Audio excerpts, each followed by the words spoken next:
Hello friends, welcome to my channel. आज मैं आप लोगों के साथ दोस्तों साबूदाने की खिचड़ी जो कि व्रत में बनाए जाते हैं अधिकतर, उसकी रेसिपी शेयर कर रही हूँ।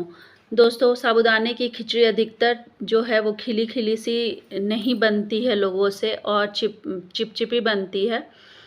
मुझसे भी पहले ऐसे ही बनती थी। तो हमें सबसे ज़्यादा साबूदाने को फुलाने का ध्यान रखना है। बस एक चीज़ ध्यान रखेंगे तो ये बिल्कुल परफेक्ट बन के तैयार होगी।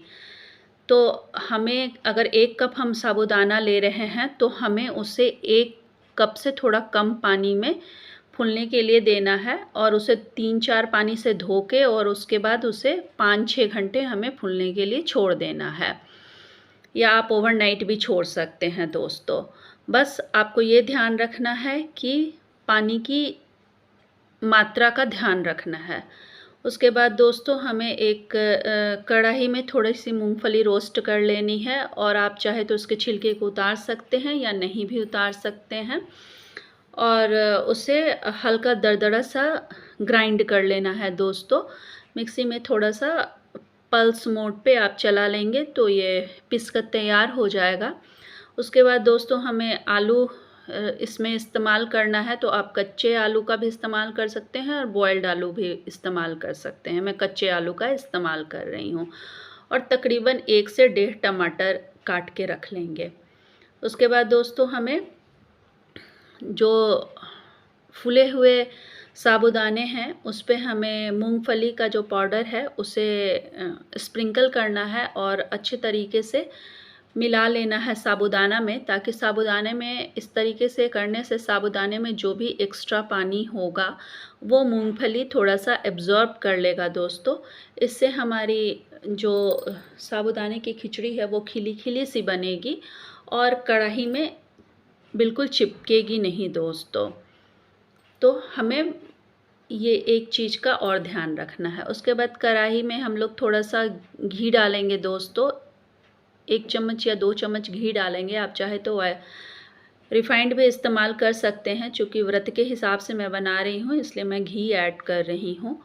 और जब घी अच्छी तरीके से पिघल जाएगा या तेल अच्छी तरीके से गर्म हो जाएगा, तब हम इसमें थोड़ा-सा पीली वाली या काली वाली सरसों डालेंगे, और जब सरसों चटक जाएगा दोस्तों तब हम लोग इसमें जीरा ऐड करेंगे।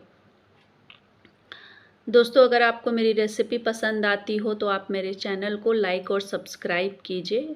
मैं इसी तरीके के वीडियो आपके लिए आगे भी लाती रहूँगी दोस्तों। तो जब हम जीरा दोस्तों डालेंगे और जीरा भी अच्छी तरीके से चटक जाएगा, तब हम लोग इसमें 4-5 लाल मिर्च तोड़कर डालेंगे और उसे भी चटकने देंगे दोस्तों। आप हरी मिर्च भी ऐड कर सकते हैं। और हाँ दोस्तों, अगर आप बॉइल्ड आलू का इस्तेमाल कर रहे हैं तो आपको इस तड़के के पहले ही आलू को काट कर थोड़ा-सा फ्राई कर लेना है, और फ्राई करके निकाल लेना है। उसके बाद आपको तड़के के लिए राई, जीरा और मिर्ची को डालना है दोस्तों। बहुत से लोग दोस्तों अदरक भी डालते हैं, तो आपको अदरक भी इसी स्टेज में डालना है, लेकिन मैं तो आज तक नहीं बनाई हूँ अदरक डाल के दोस्तों। तो आपको सब चीज़ अच्छी तरीके से चटक जाए, उसके बाद आपको दोस्तों इसमें आलू ऐड करना है। क्योंकि मैंने कच्चे आलू का इस्तेमाल किया है इसलिए इसे मैं इस स्टेज पे ऐड करूँगी, और थोड़ी देर उस आलू को दोस्तों पकाऊँगी। आप अगर बॉइल्ड आलू इस्तेमाल कर रहे हैं तो आपको इस स्टेज पे नहीं ऐड करना है, लेकिन मैं कच्चे आलू का इस्तेमाल कर रही हूँ। व्रत के हिसाब से ये सही रहेगा है, क्योंकि वो ज़्यादा घी और ऑयल नहीं एब्ज़ॉर्ब करता है। तो हमें थोड़ी देर आलू को पकाना है, और आलू जल्दी पके इसलिए इसी स्टेज पे दोस्तों हम इसमें थोड़ा-सा सेंधा नमक टेस्ट के हिसाब से सेंधा नमक इसमें ऐड कर देंगे। मैं व्रत के हिसाब से बना रही हूँ इसलिए सेंधा नमक ऐड करूँगी। आप चाहे तो प्लेन नमक भी ऐड कर सकते हैं दोस्तों। फ्रेंड्स, मेरे से भी पहले नहीं बनते थे अच्छे साबूदाने की खिचड़ी, लेकिन मैं एक शेफ़ की वीडियो देखी। वो उन्होंने परफ़ेक्ट जो साबूदाने को फुलाने की विधि थी वो बताया था उसमें, और जब से मैं उस चीज़ को फ़ॉलो करने लगी दोस्तों, मेरी साबूदाने की खिचड़ी बिल्कुल परफ़ेक्ट बन के तैयार होती है। इसलिए मैं आपको बोल रही थी कि आपको सिर्फ़ और सिर्फ़ फुलाने का ध्यान रखना है, और अगर आपने अच्छे से साबूदाने को फुला लिया तो बिल्कुल परफ़ेक्ट आपकी खिचड़ी बनकर तैयार होगी, बिल्कुल खिली-खिली सी, और बिल्कुल कढ़ाई में चिपकेगी नहीं और अलग-अलग बनकर तैयार होगी। देखिए दोस्तों, आलू पककर तैयार हो गया है।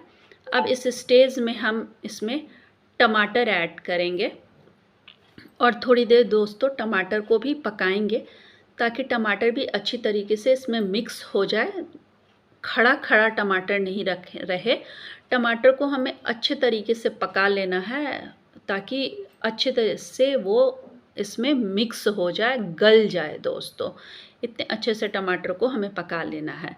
अगर आप बॉइल्ड आलू इस्तेमाल कर रहे हैं तो आलू फ्राई करके निकाल लीजिएगा, और जब तड़का हो जाएगा तो आप पहले टमाटर डाल के उसे अच्छे तरीके से पका लीजिएगा, ताकि टमाटर अच्छी तरीके से गल जाए। उसके बाद जब टमाटर अच्छी तरीके से गल जाएगा दोस्तों, देखिए ये जैसा कि आपके वीडियो में देख पा रहे हैं कि टमाटर बिल्कुल अच्छी तरीके से गल गया है। तब इस स्टेज पे दोस्तों हम लोग जो साबूदाना रखे हैं उस साबूदाने को डालेंगे और चलाएंगे दोस्तों।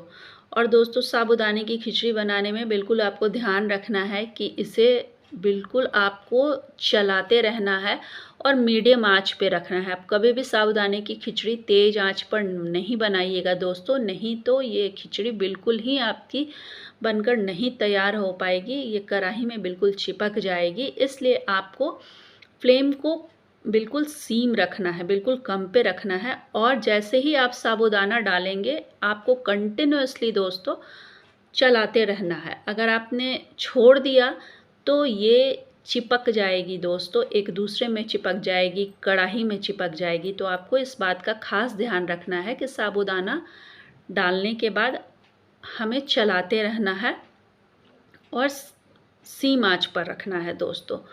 आप थोड़ी देर चलाइए। थोड़ी देर चलाने के बाद आप देखेंगे कि साबूदाना हल्का हल्का ट्रांसपेरेंट होने लगा दोस्तों, थोड़ा लाइट कलर उसका लाइट होने लगा और ट्रांसपेरेंट होने लगा। इस स्टेज पे आप थोड़े से और मूंगफली की पाउडर को ऐड कर सकते हैं, और नहीं तो नहीं भी ऐड कर सकते हैं। और आप चाहे तो दोस्तों मूंगफली ऐसे भी फ्राई करके डाल सकते हैं इस स्टेज पर।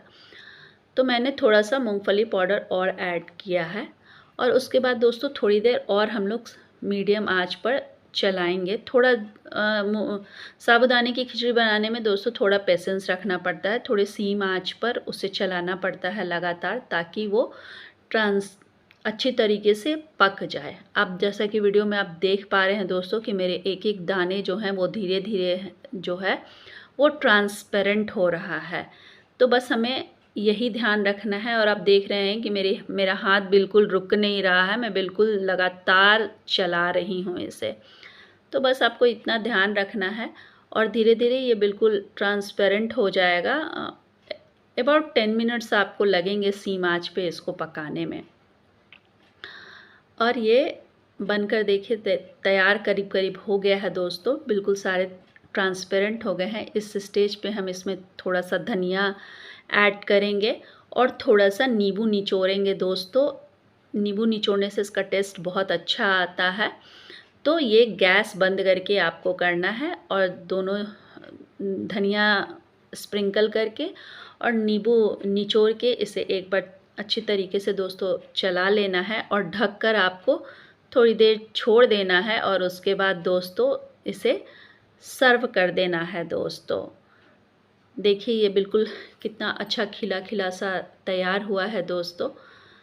तो अगर आप मेरे बताए हुए टिप्स को फॉलो करेंगे तो आपकी साबूदाने की खिचड़ी बिल्कुल बनकर परफेक्ट बनकर तैयार होगी दोस्तों, हमेशा ही। ठीक है दोस्तों, बाय। अगले वीडियो में फिर मिलेंगे।